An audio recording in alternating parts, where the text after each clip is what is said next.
কাচ্চি রান্নার একটা ভয়ঙ্কর অভিজ্ঞতার কথা বলি। এখন এটা গুড অভিজ্ঞতা নাকি ব্যাড অভিজ্ঞতা সেটা আপনারা কমেন্টেই বলবেন। গত কোরবানির ঈদে কাচ্চি রান্না করব বলে কমপক্ষে 20টা ভিডিও দেখেছি।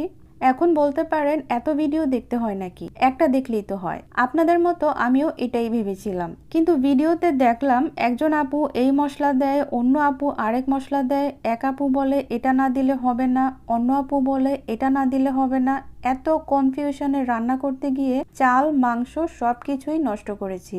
বুঝতেই পারছেন, বাসার রাঁধুনিরা ভালো রান্না করলে যেমন প্রশংসা পায়, খারাপ রান্না করলে তার বিপরীতটাও কিন্তু পেতে হয়। সেই দিনের লজ্জা আর জিদ থেকে তারপর পারিবারিক পরিচিত একজন বাবুর্চির থেকে পারফেক্ট এই কাচ্চি রেসিপিটি শিখেছি। তো আমার এমন অভিজ্ঞতার মুখোমুখি হতে না চাইলে ভিডিওটি দেখতে থাকুন। আমি স্টেপ বাই স্টেপ কাচ্চিটা রান্না করে দেখাচ্ছি। প্রথমে আমি কাচ্চির সেই শাহি ফ্লেভারটা আনার জন্য আমি একটা লিকুইড মিক্স বানাবো।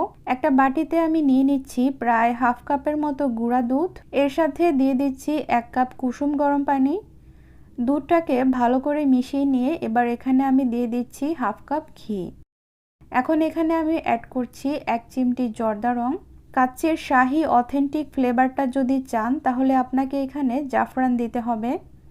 তো আমার হাতের কাছে ছিল না, তাই ফুড কালারটাই অ্যাড করছি। গোলাপ জল অ্যাড করছি 3 টেবিল চামচ। এবার খুব ভালোভাবে মিশিয়ে নিচ্ছি। আর এই মিশ্রণটা আমি কাচ্চি রান্নায় পরে ব্যবহার করব। নর্মালি কিন্তু কাচ্চি বিরিয়ানিটা রান্না করা হয় মাটন দিয়ে, কিন্তু দেখা যায় আমাদের সবার বাসায় গরুর মাংসটা একটু বেশি থাকে, তাই আজকে আমি কাচ্চিটা রান্না করব গরুর মাংস দিয়ে। আর এখানে প্রায় 2 কেজির মতো মাংস রয়েছে। এখন আমি এখানে কিছু মশলা অ্যাড করব। সবার প্রথমে দিচ্ছি 3 টেবিল চামচ টক দই, আদা বাটা দিচ্ছি 2 টেবিল চামচ, রসুন বাটা দিচ্ছি 1.5 টেবিল চামচ, কাঠবাদাম বাটা দিয়ে দিচ্ছি প্রায় 2 চামচ, খোসাসহ কাঁচা পেঁপে বাটা অ্যাড করছি 1 টেবিল চামচ। আপনারা চাইলে এর পরিবর্তে শুধু খোসাটাও ব্যবহার করতে পারেন, তবে তখন হাফ চামচের মতো অ্যাড করতে হবে। মরিচের গুঁড়া ব্যবহার করছি 3 চামচ, তবে আপনারা চাইলে এটা বাড়িয়ে অথবা কমিয়েও ব্যবহার করতে পারেন। এবার স্বাদ অনুযায়ী লবণ অ্যাড করে দিলাম। আজকে কাচ্চি রান্নার জন্য আমি এখানে ব্যবহার করব রাঁধুনি রেডিমিক্স কাচ্চি বিরিয়ানির মশলা। এর ভেতরে কি কি প্যাকেট আছে আমি খুলে দেখাচ্ছি। এখানে আপনারা পাবেন 2টি প্যাকেট, একটায় থাকবে আস্ত মশলা আর আরেকটায় থাকবে গুঁড়া মশলা। আমি এখানে গুঁড়া মশলাটা পুরোটাই কাচ্চি রান্নায় ব্যবহার করব। পেঁয়াজ বেরেস্তা অ্যাড করছি প্রায় 1 কাপ। তাছাড়া বেরেস্তাটা ভাজার সময় যে তেলটা ব্যবহার করেছিলাম সেটা দিয়ে দিচ্ছি 1 কাপ। আরও অ্যাড করছি বানিয়ে রাখা লিকুইড মিক্স থেকে প্রায় 1 কাপের মতো লিকুইড মিক্স। 1 চামচ সয়া সস অ্যাড করে দিলাম। আর প্যাকেট মশলা থেকে যে আস্ত মশলাগুলো ছিল সেখান থেকে আমি দারচিনি, এলাচ, লবঙ্গ, তেজপাতা অ্যাড করে দিয়েছি।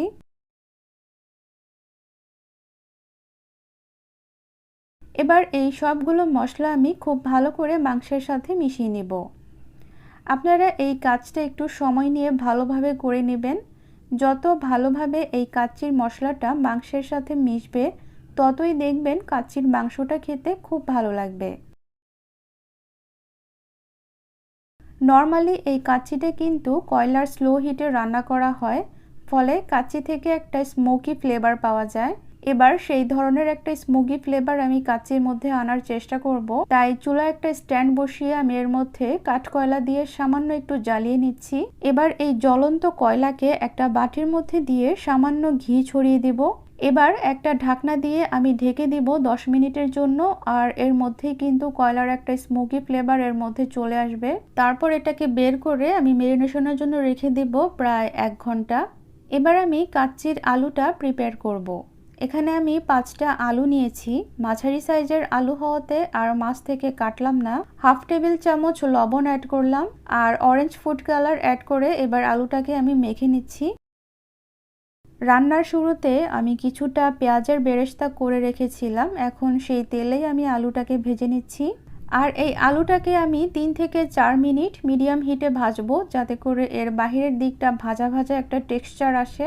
ভাজা হয়ে গেছে, এবার আলুটাকে আমি তুলে নিচ্ছি। আজকে এই কাচ্চিটা আমি বাসমতি চাল দিয়ে রান্না করব। আর এখানে আমি 1 কেজি বাসমতি চাল নিয়েছি। তবে আপনারা পোলাওয়ের চাল দিয়েও এই রান্নাটা করতে পারেন। সবার প্রথমে আমি চালটাকে খুব ভালো করে 3 থেকে 4 বার পানি পাল্টে পাল্টে আমি চালটাকে ধুয়ে পানি ঝরিয়ে রাখবো। এরপর একটা হাঁড়িতে আমি পর্যাপ্ত পরিমাণের পানি দিয়ে পানিটা ফুটে ওঠা পর্যন্ত অপেক্ষা করব। পানিটা ফুটে উঠতে উঠতে এই ফাঁকে আমি প্যাকেটে থাকা আস্ত মশলাগুলো দিয়ে দিচ্ছি। আমি একটু বলে দিচ্ছি এখানে কি কি মশলা ছিল।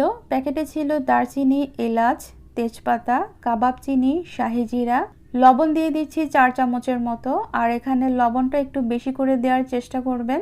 আর এই পানিটা কিন্তু যথেষ্ট নোনতা হতে হবে, তা না হলে কিন্তু রান্নার পরে চালে লবণ প্রপারলি হবে না।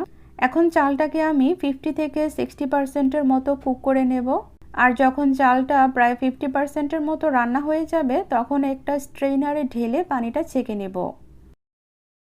কাচ্চি রান্নার সব প্রিপারেশন মোটামুটি ডান। কাচ্চি রান্নার জন্য আপনারা অবশ্যই চেষ্টা করবেন কিছুটা বড় ধরনের পাতিল ব্যবহার করতে আর মাংসটাকে পাতিলের তলায় প্রপারলি বিছিয়ে দিতে। আর খেয়াল রাখতে হবে একটা মাংস যাতে আরেকটা মাংসের উপর না থাকে। আর এই প্রসেসটাই মাংসটাকে প্রপারলি কুক করতে সাহায্য করবে। এবার মাংসের উপরে আমি ভাজা আলুগুলোকে দিয়ে দিচ্ছি। আমি এখানে কিছু ইনগ্রিডিয়েন্টস নিয়েছি। এখানে আছে কিশমিশ, কাঠবাদাম কুচি, আলু বোখরা, চিনি, পেঁয়াজের বেরেস্তা, গুঁড়া দুধ আর এইখানে সবগুলো মশলা 1/3 কাপের মতো আছে। এবার সবগুলো উপকরণ আমি একসাথে মিশিয়ে আমি মাংসের উপরে অর্ধেক পরিমাণের মতো দিয়ে দিচ্ছি। অলরেডি এতক্ষণে চাল থেকে পানিটা ঝরে গিয়েছে আর আমি এখন চালটা এই মাংসের উপরে ছড়িয়ে দিচ্ছি। আর চালটা কিছুটা গরম থাকা অবস্থায় কিন্তু মাংসের উপরে ছড়িয়ে দিতে হবে। কয়েকটা কাঁচামরিচ আমি চালের ভিতরে দিয়ে দিচ্ছি।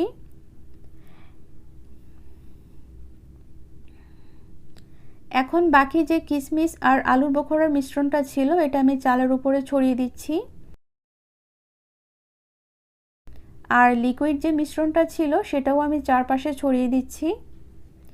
আর এটা কিন্তু কাচ্চির টেস্টটাকে অনেক বেশি বাড়িয়ে দিতে সাহায্য করে।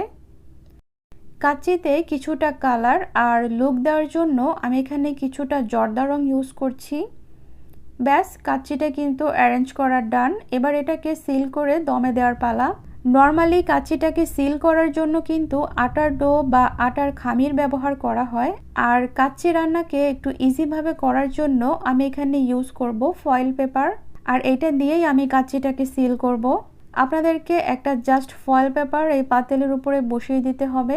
এবার ঢাকনাটাকে এভাবে পাতিলের উপর বসিয়ে দিতে হবে আর খেয়াল রাখতে হবে যেন পাতিল আর ঢাকনার মধ্যে কোনো ফাঁকা না থাকে। আর ঢাকনার চারপাশে ফয়েল পেপারটা ঠিক এইভাবে সামান্য মুড়িয়ে দিতে হবে যাতে করে ঢাকনার সাইড দিয়ে বাতাসটা না বেরোতে পারে। আর এই কাজটা কিন্তু ঠিকঠাকভাবেই করতে হবে। কাজটা প্রপারলি না করলে কাচ্চিতে কিন্তু ভালোভাবে দম পাবে না।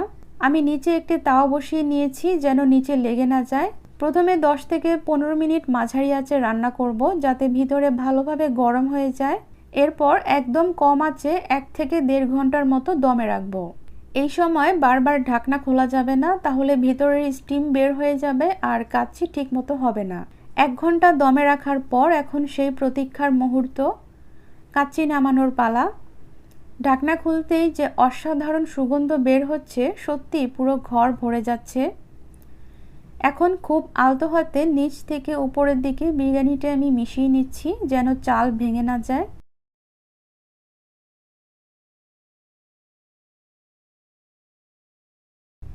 দেখুন চালগুলো একদম ঝরঝরে হয়েছে। তারপর গরম গরম কাচ্চি বিরিয়ানি সার্ভ করে নিচ্ছি। আমি সার্ভ করে দেখাচ্ছি এটা কতটা পারফেক্টভাবে রান্না হয়েছে। দেখুন মাংস এতটাই নরম যে সহজেই ভেঙে যাচ্ছে। উপরে একটু বেরেস্তা ছড়িয়ে দিলেই দেখতে আরও লোভনীয় লাগবে। বোরহানি, সালাদ আর ঠান্ডা পানীয়র সাথে এই কাচ্চির স্বাদ সত্যিই অসাধারণ। একবার বানালে বারবার বানাতে ইচ্ছে করবে। তো দর্শক, ভিডিও ভালো লাগলে অবশ্যই লাইক, কমেন্ট, শেয়ার করবেন। তাহলে আজকের মতো বিদায় নিচ্ছি। সেই পর্যন্ত সবাই ভালো থাকবেন, সুস্থ থাকবেন। আল্লাহ হাফেজ।